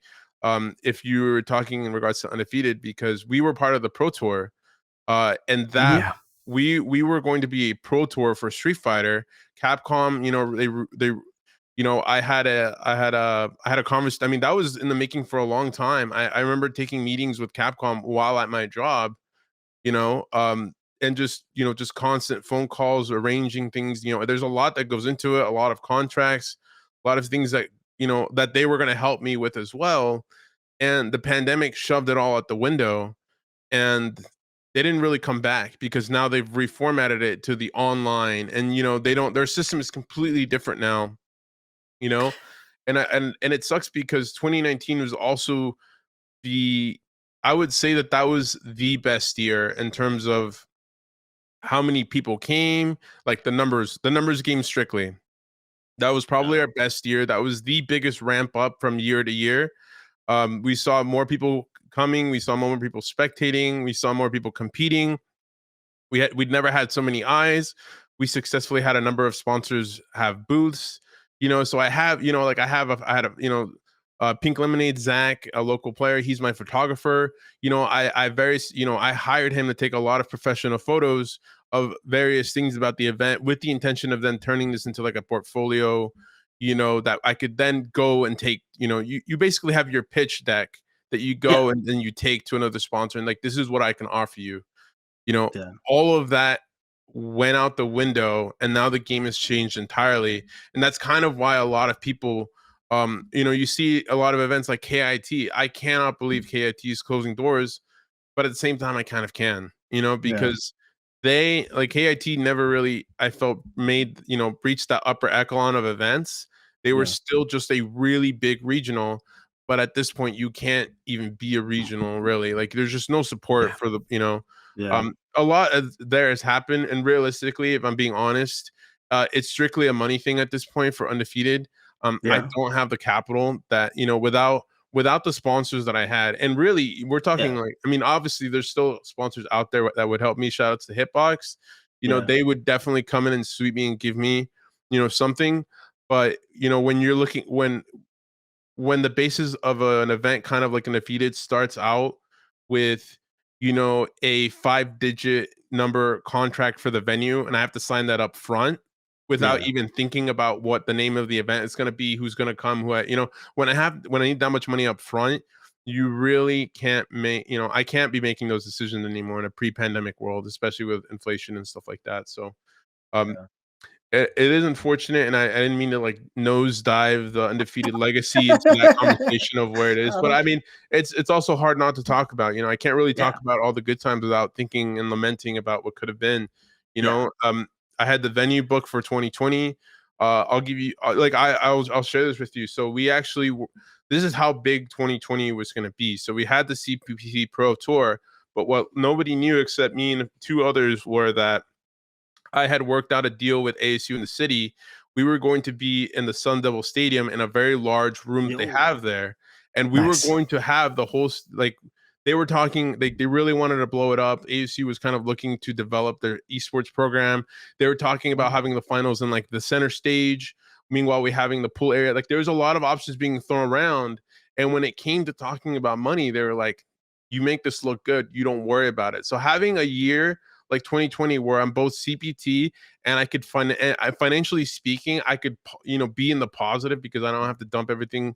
I can start investing into equipment. I can start, that's when you don't have to worry about the venue. I can start, diverting my funds into a company like Gaming Gen where they can start providing us actual venues or Yeah. actual, Setups. Setups setups, and stuff. because Yeah. right now really the setups are TGZ, SAC Gaming, and then I start begging for setups, right? Yeah. Exactly. And Yeah. I love TGZ, but they have 8 setups. Yep. Yeah. That's Exactly. not Yeah. sustainable for a large event. Yeah. When you Stack scale Gaming up. has a little bit more, but they don't have the games.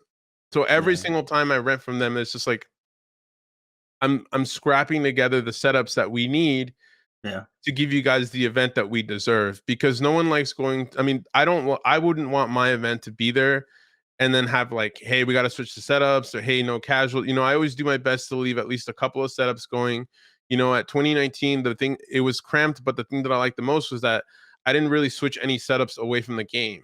Yeah. So you kind of had, if you were there for that day, you kind of had the setup for that game, and we were just trying, we're just always just trying to make things work. But yeah, Yeah. 2020 was building up to be a large event that was gonna probably change the game for Arizona, or not Arizona, but I mean Undefeated entirely. I definitely don't want to say like Arizona is Undefeated. That's very egotistical. Undefeated is Yeah. definitely just my project that you guys are all part of, and I appreciate that. Um, but yeah, it was going to be set up to be very big, and then everything kind of fell flat. And Yeah. now it's just, like I said, there's just the ecosystem has changed. Yeah.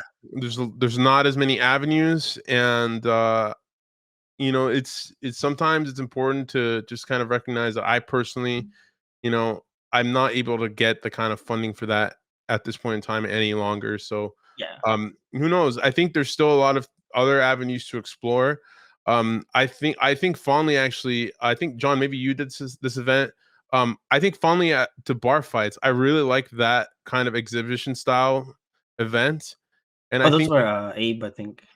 Or did you do yeah, those too, John? I don't no, I did there, a couple of them, yeah, yeah, but Oh, yeah. okay. yeah, I think you it's did been the carried Yeah. across. Yeah. Yeah, Yeah. it's been carried across, but I think like those kind of events. I mean, I still have venues in Arizona that I can utilize. Like Mm. there's like Endgame, there's DGZ, there's a lot of other spots too. I've definitely done my homework. There's a lot of venues that I went, took a full tour, took a price quote, and I kind of never went back. But Yeah. they're in my pocket if I ever think that they would be the right fit. Yeah. Um, Yeah, but yeah, if I could ask a probing question on this one. So for 2020, everything got canceled. And right. so if you're at liberty to share this, did you suffer any financial or any other kind of losses in addition to, the dropped contracts and whatnot?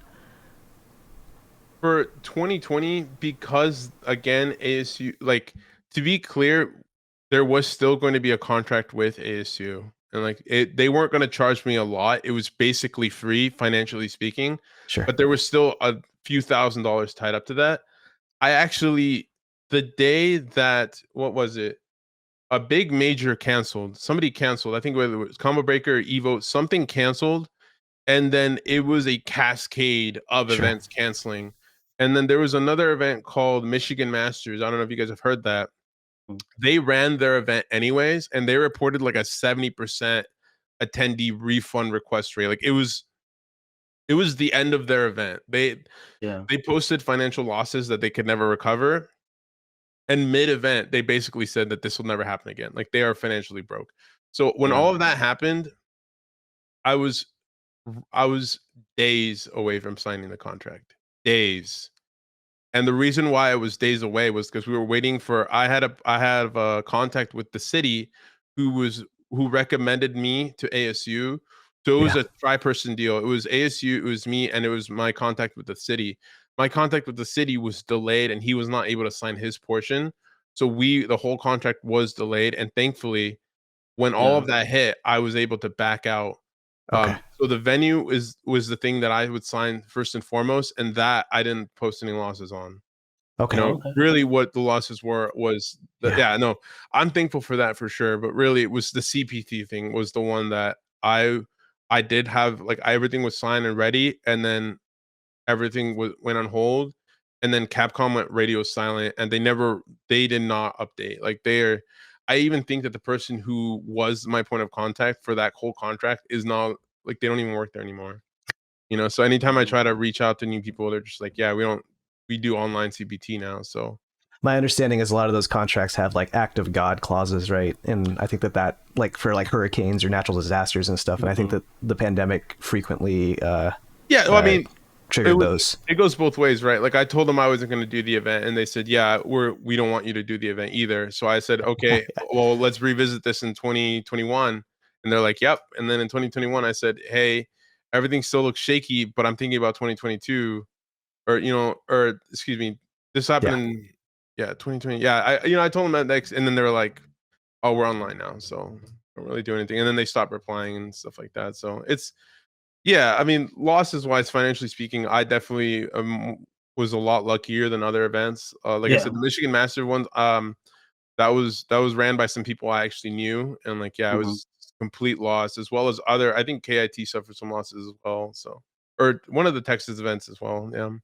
Yeah, that's unfortunate, but I mean, yeah, that's like you said, that's kind of like the reality of kind of where we're at in terms of like local events or like those kind of events. I mean, yeah, it's just it's a tough situation to be in, but I mean, for those people that are like looking forward to undefeated, like, I mean, the two things I kind of take away is like one, you don't want to put on an event that you know isn't kind of like up to what you want, like right, like Yeah. in terms Yeah. of your standards, right? It's not like I'm just Yeah. gonna hold this just to hold this and whatever, and then like who knows what the repercussions are going to be financially or, for the Yeah. experience for the people that attend. And it's just going to be like, man, this was a shit event, blah, blah, blah. And so like, I mean, I think that's a testament to you. That's, there's a lot of people like, I think that would just kind of just whatever, just do things just to do it. And, that's a big thing to kind of just, be Yeah. willing to just be like, hey, I can't do this how I want. And that's how it is. And then the other thing was like, you brought up that situation, or what Abe had said in terms of like, if you don't like it, do your own thing, right? And there's a lot of people could have taken that the wrong way, right? They could have just been like, you know what, and kind of like segmented themselves kind of away from the community in a sense. But it's just like, as somebody myself that's run events, like I'm quick to critique, but I always try to like preface it like, hey, like I know where you're coming from, and that kind of thing. Like, please don't take this too harshly, and, like, I always have that mindset too, like, I feel like I can do certain things better, like, I mean, Like even snacks. well, yeah, I mean, yeah, whether it was, like, Rewired or even, like, Undefeated, like, there were certain things where, like, things were going crazy, like, schedule-wise, I think at the one Mhm. at Endgame, where it was just like, "We need somebody for the Street Fighter stream." "Oh, he's playing Marvel." Like, holy shit, the conflicts right now, like, oh Yeah. my god, like, I think it was Ray Ray that was like, hey bro, I was like, are you playing? And I was like, I look at the stream on one side and I'm just like, oh shit, he's on the stream on Marvel. Like, hey, I need you to come over here and play Street Fighter 5. Yeah. We got to move this bracket going. And I'm just like, it's just one of those things. But yeah, it's Yeah, there's uh, there's there's definitely like a quality aspect to it, and I think it's nice to say like, that I won't put anything up that's not the standards, but um I do seriously miss it, and that's why I did run something at the end of last year in October. That was an end game, and it was kind of like a smaller like 1 day event. yeah, And that was really successful. It really was. So um I still have a lot of plans, and I still try to kind of poke and prod as to see where I can go. yeah, And even if it's not this year or next year, I do think it's going to come back. yeah, Um, it's just a matter of time and build up. I think just making sure I have the right resources built up to tackle this properly, yeah, because I do firmly believe that the success that we had in 2019, like that really large explosion, like where we had, I don't know if you guys know the numbers, but like it was, I mean, internally speaking, I have the numbers, so of course you guys know. But it was like we had maybe about 500 people. It was quite a bit. I Nice. mean, don't get me wrong, it's no major where CEO at Frosty, they clear like 2 grand entries easy. But 500 people is a lot of people. This is a very, very large amount of people. So largest undefeated by far. And it's a significant. I mean, every major game had like 50 to 75 people, which is a great bracket to have. It's a true, a 50 to 75 man bracket. Whoever wins that is truly going to feel like they won something, right? And that's yeah, important. And there's a lot of other tidbits that go into Undefeated, right? Like, I've always felt like our stages were lacking. So something that I was preparing with ASU was a really large stage. It's important to feel like whoever wins the tournament feels like they're standing on a stage worth being stood on, right? And yeah, similarly, whoever is watching the tournament, it's important for them to feel like they are watching the best players, right? Nobody feels like they're watching the best players when you are standing behind them and looking face down at their setup, right? That doesn't give you the yeah, same feel. You put them, it's important to put people on the pedestal that they belong because they're the best players. So there's a lot of things that work on, and those kind of are the kind of things that I can't really let go anymore. So a lot of it is my own weakness, or like I said, it's nice to say that I'm not going to do it unless I can do it right, when reality is like I almost wish that I feel like I could do an event, but because there's so many little things that I want to make sure would be perfect for the yeah, next one, that I'm holding off. So I still have hope, and I still have a lot of ideas. I mean, to be honest, like some of the things that I did for Undefeated that were really fun was I like doing all the logo design and all the decision choices aspect, and I already have the next one branded. I just need to maybe wait for the right moment, the right time, the right opportunity, maybe a venue out there looking for a lonely event to come around without a big price tag. So yeah, yeah, Would we'll you see. Definitely. consider running an online event? um so this is an interesting question. I had been planning to run an online event during the pandemic, but the logistics behind it and the scheduling were a little difficult, and ultimately I did not feel like I did not feel like if I ran an online major, quote unquote, or an online regional, it would give everyone the feel of the event that you would get offline. And that's Yeah. and that's more so my personal take on online events. When I enter an online event, an online bracket, it just feels like an online bracket. I yeah, can't really distinguish between a Wednesday night fights online bracket, and a CLG ladder bracket, or like if somebody wanted to do like a very massive, like I know like the Grand Blue, they did their official, Arc System Works, all the brackets kind of feel the same, because ultimately it's not like the players have a special HUD or anything when they're playing. They're just playing the same lobby match, and whoever the streamer is gets to kind of hype it up a little bit, but really they're just going to full screen gameplay and talk over it. I don't think online events really distinguish themselves that well from every event. So I yeah, didn't feel like running an undefeated online event was necessary when there were so many other people kind of taking the lead, be it like Tampa Never Sleeps doing KOF, DNF, Marvel, Wednesday Night Fights doing it. Like there's so many good online events already that I don't think a UDF event would have really done a lot. So eventually that's kind of why I decided against it. And kind of just, at the time, we didn't know how long the pandemic was. This was like literally as soon as we all went home, I started planning an online event. Um, I figured that I would rather just save my resources and time for when the pandemic's over to come back with a really strong offline event and kind of remind everyone why we liked meeting offline. So that was the thinking behind it. Sure. Nice. Okay, So well, I mean, I wanted to close out with something really quickly here. Is so Armando, like one of the last interactions I had with you prior to the pandemic is you ran a qualifier for a Street Fighter V team battle, right?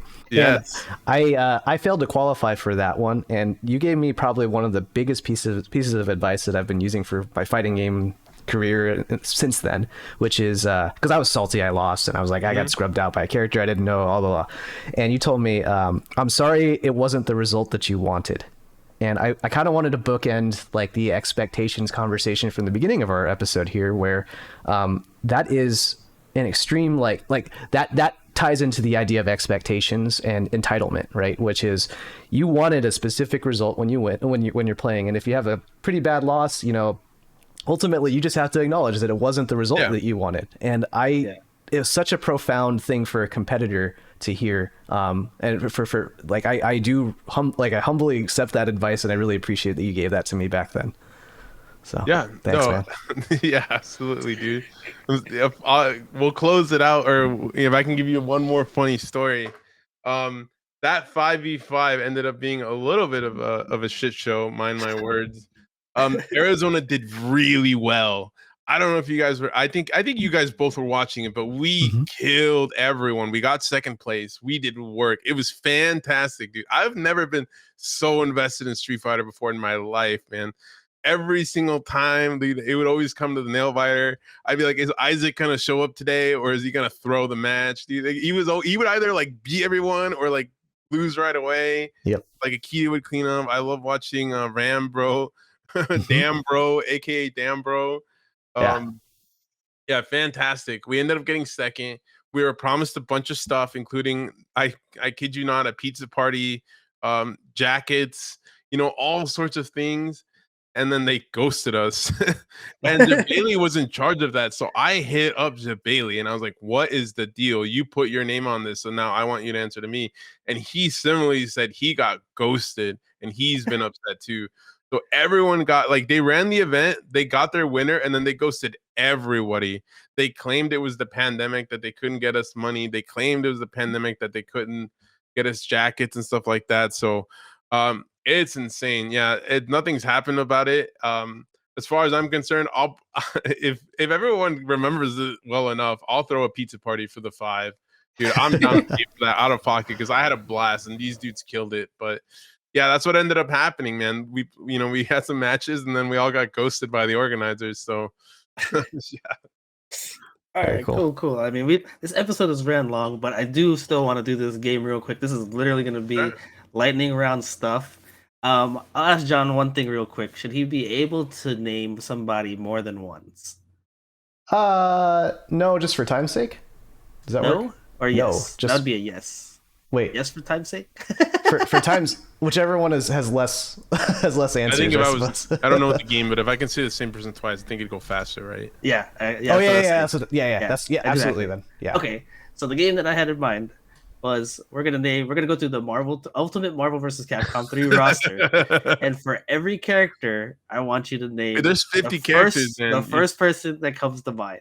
So, do you want to go off the picture, or I have the list in the doc here, John? If you just want to go down like the Marvel list. Wait, there's 50 plus characters. Are you sure you want me to do this? Yeah, no, just like you don't have to give any context or anything. Just first player that comes to mind anywhere. Okay. All right, so how do you want to do this? Do you want to do the picture, or do you want to do the? We can just go down the list. I just have the picture up on the video here. All right, so we're gonna go with the Marvel side first. Captain America. Random guy who beat me evil. Almost would beat me evil. All right, Deadpool. Surge. Doctor Doom. Chris G. Doctor Strange. Ninja Nav. Dormammu. Me. Ghost Rider. Zack Tab. Hawkeye. Dual Kevin. Hulk. Pain Blue River. Iron Fist. Trash. Iron Man. Jeopardy. All right. Magneto. F champ. MODOK. Dana. Brain pipe. Okay. Nova. Ninja Nom again. Okay. Phoenix. F champ. Rocket Raccoon. Salute. Sentinel. Ray Ray. Oh, that was gonna be my pick too. She-Hulk.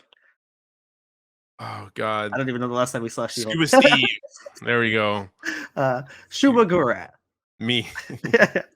Spider-Man. Milky. Storm. Fanatic. Okay. Super Skrull. Good Eye Sniper 123. Okay. Taskmaster. Wow. Ronan Healy. Okay. Thor. Iron God. Wolverine. PR Rog. Okay. X-23. Merkel. Okay. And then John, do you want to go through the Capcom characters? Or do you want me to just keep going? Oh, sure. Yeah. Akuma. Living Legend. Albert Wesker. We'll do Spike Ball. Amaterasu. Zach Bennett. Arthur. Wow. Paradigm. Chris Redfield. TC Yoshi. Chun-Li. Ryan LV. Crimson Viper. Forward. Oh, yeah. Dante. Dual Kevin. Felicia. Dr. Salt. Firebrand. Apology Man. Frank West. Rika Reedman. Shenko. Easy Boy. Jill Valentine. Corky J.